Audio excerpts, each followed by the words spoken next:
everybody, it's Deb here with Creative Life. Thanks for joining me today and welcome back to my channel, and thank you so much for subscribing. So today I have a fun project we're going to do with the Mixed Media Kit, and I'm really excited about this. I think it's going to turn out pretty cool. I hope you guys like it. Again, we are using the Mixed Media Kit from January 2024, which is this month, and in that Mixed Media Kit you get this super cute little spoon. You get this beautiful rice paper that is by Stamperia. You get 2 of these round circle canvas pieces. You also get a square one, and then you get these distress embossing glazes, and we're going to be using one of these. Okay, I'll probably just use this one.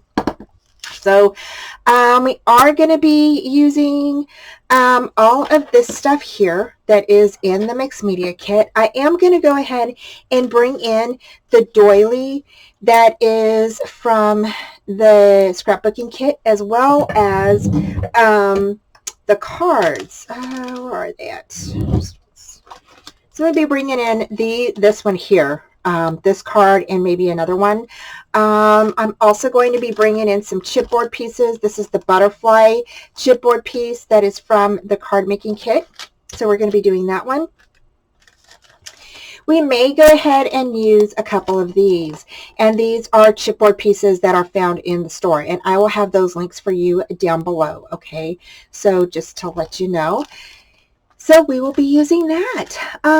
For the flowers, we are actually pulling some flowers from a past kit, okay? And this kit I will have linked down below. I believe this was from November's kit, if I'm correct. I think it's from November. It's October or November, I believe. So I will have the link down below for you so you can get these beautiful flowers. Oh my gosh. They are kind of like, they kind of feel, I think they feel like a metal type flower.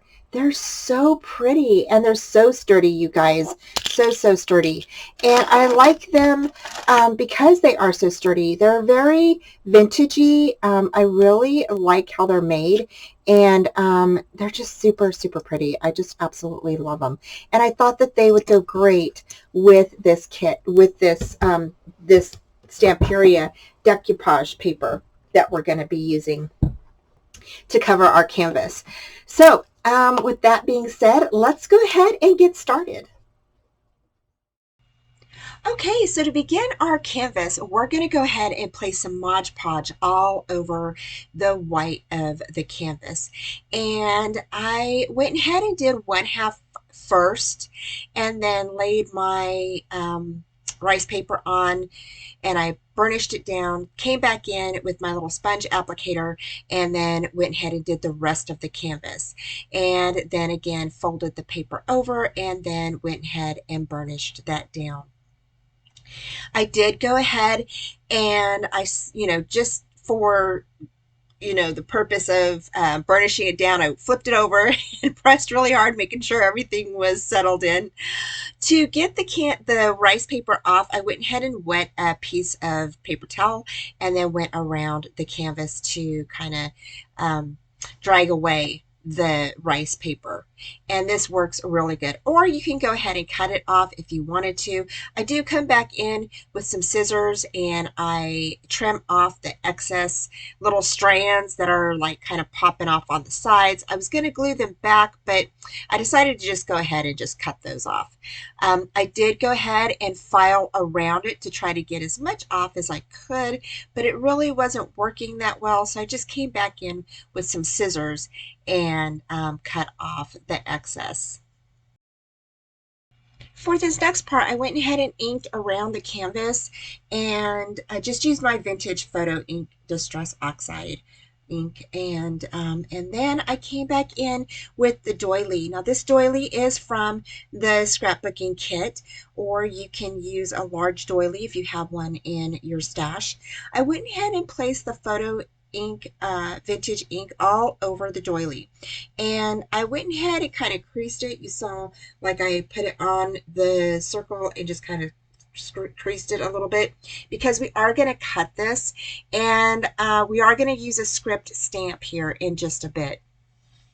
So again, I went ahead and just inked this all up, and it tore a little bit, which I absolutely love because I love that kind of torn, look. Like, it just looks old and like grungy. So I kind of like that. So I grabbed a vintage script ink stamp that I had in my stash, and this is actually a Graphic 45 stamp that I had, and it's in script writing. Next, I came in with my Memento ink, and I inked up my stamp and then just went ahead and placed the stamp on the doily. Now, I wanted it to kind of go off of the doily, kind of see how it's on the edge there where the pattern is, and that's exactly what I wanted. I thought that was really pretty, and so I just absolutely love it. Next, I came back in with my Versamark inked up all over the doily and placed the glaze on top of that. Now, you can use any color you want it. I used speckled egg, and I really loved that color. I thought it matched the paper beautifully, that rice paper, and it just looks really good. So I went ahead and I loved it like this. I really liked it. So, but then I was like, I want it a little bit darker. So I came back in again with the Versamark and sprinkled the rest of, and added some of the speckled egg on top of that.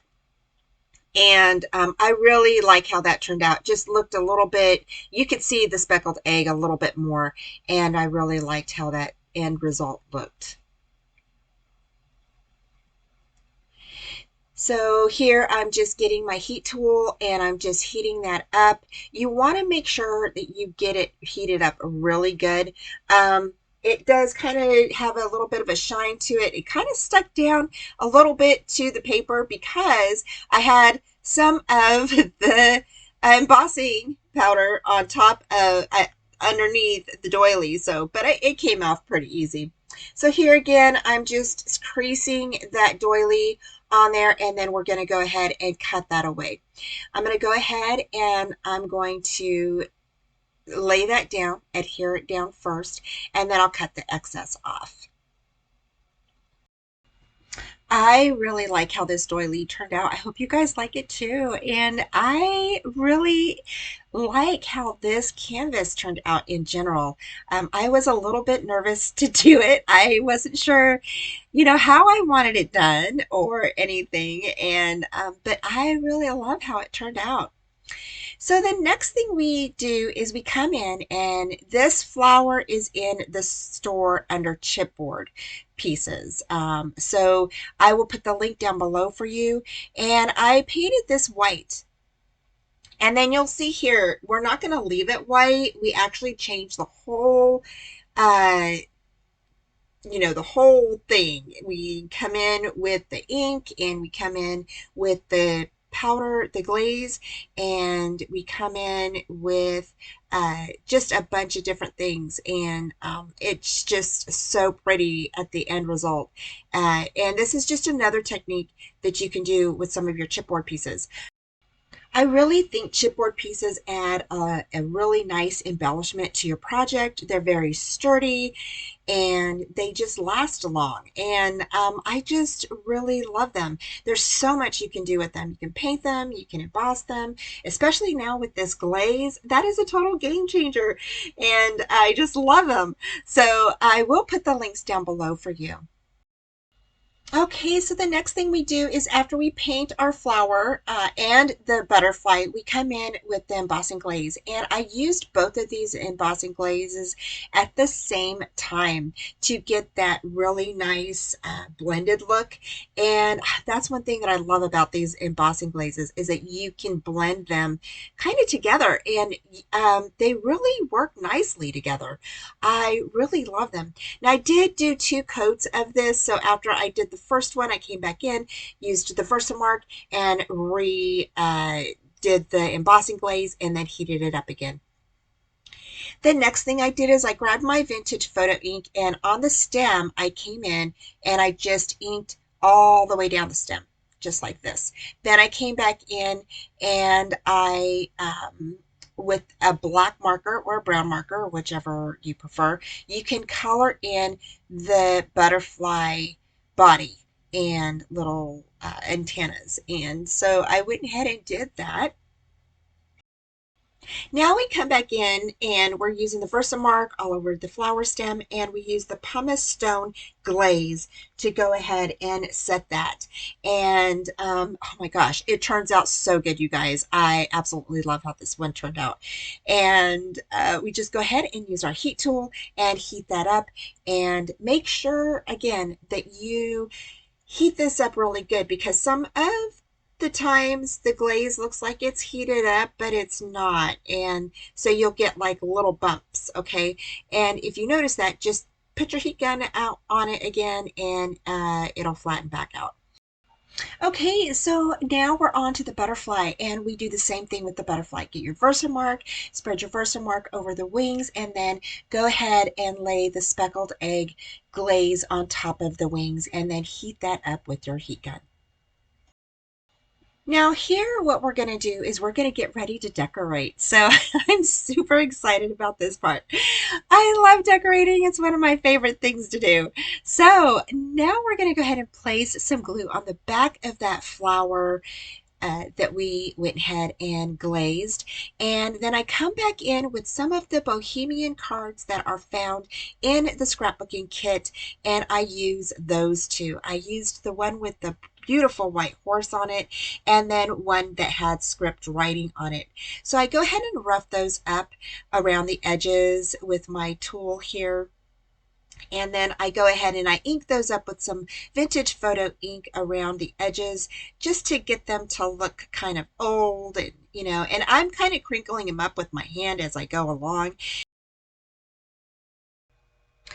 Now we're going to go ahead and we're going to place things down on the canvas. And I went ahead and, like I said, I rolled a little bit of the corners of these little cards here. And I'm going to go ahead and play some music for you while I decorate this.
Okay, so these little leaves here are chipboard leaves, and these are from the Split Mandala 3 chipboard piece that I used in my last canvas. I will put the link for these down below. They are actually just leaves that came off of the chipboard piece. They are so pretty. So I went ahead and I inked them up, and then I did go ahead and use my Versamark, okay, to ink them, and then I did use the pumice stone to heat emboss them with the glaze. They turned out so pretty. Next, we come in and I go ahead and lay down the rest of the flowers. Now these flowers are actually from another kit, and I will list that down below. These are actually from the November kit, and they are absolutely gorgeous. And so again, I will list the link down below so you can check into these flowers. They're one of my favorite flowers. I absolutely love them. They're not a fabric. They're actually like a plastic or metal type flower. They're so pretty. Now I did go ahead and I found some gold little beads in my stash, and I went ahead and placed those in the middle of each of the flowers, and then I went ahead and I decided to go ahead and add those around my canvas. So I just placed some glue around the flowers, anywhere I wanted a little bit of extra decor. So inside of the butterfly, around the butterfly, just anywhere around here. And so I added glue everywhere, and you see here, I'm just adding my glue, and then I'm just sprinkling on these little beads. Okay, they're prills, and I just added those around the canvas in different areas. Okay, so now we're done with our beautiful canvas, and I love how this canvas turned out. It is so pretty, and I love how I incorporated the doily and how we kind of made it really vintagey using our vintage photo distress ink and the distress embossing glaze, and I really love how this turned out. It is so pretty. We also added a stamp across there, and I just love it. I love how that looks. We did incorporate the little card images that are in this month's scrapbooking kit. So we kind of, roughed those up a bit and then stuck those down. We also added in the flowers that are found in the October 2023 scrapbooking kit. These flowers are so beautiful, you guys, and they are I just love them. I just absolutely love these flowers. The leaves here are actually from the Split Mandala 3 chipboard pieces, and those chipboard pieces were the ones that we used on our latest or our last canvas that we did last week. And so they're actually from right in through here, and we went ahead and I used distressed oxide vintage photo ink first on them, and then I went ahead and inked them or put the Versamark on them. Okay, like we did with the flower and the butterfly. You just put your Versamark on it, and then I went ahead and used the pumice stone glaze on top of them, and I think they turned out so pretty. I really like how they look. Yeah, we went ahead and we stuck down that spoon and to just, give it a little bit of something there. Used that from the mixed media kit. And yeah, I think everything came together so beautifully. And I really love how the background of the rice paper turned out. It really turned out nice. And I'm really happy with this. I'm really happy with this canvas and how it turned out. I hope you guys like it too. I have all of the links for all of the products that we used down below, including these flowers here. These are actually from the chipboard from the shop. Okay. And then again, we added some of these little prills, the gold prills around the area of the canvas, and added them in the middle of all of the flowers. It's so pretty. I'm really happy how this turned out. I hope you guys like it too. So real quick before I go, I want to make an announcement that Kim and I will be live this Thursday at 4:30 p.m. on the Tres Jolie channel. So if you get a chance to join us, please do. I would love to see you guys there. Kim would love to see you guys there, and it's going to be a good time. So I'm really excited about it. I hope you guys join us. Take care. I have all the links down below for you. I will talk to you soon. Bye. Thanks. Thanks so much for joining me today, y'all. Don't forget to like, subscribe, and comment, and hit that bell for future notifications on all upcoming videos, tutorials, YouTube hops, and my Friday night lives at 4:30 Central Time.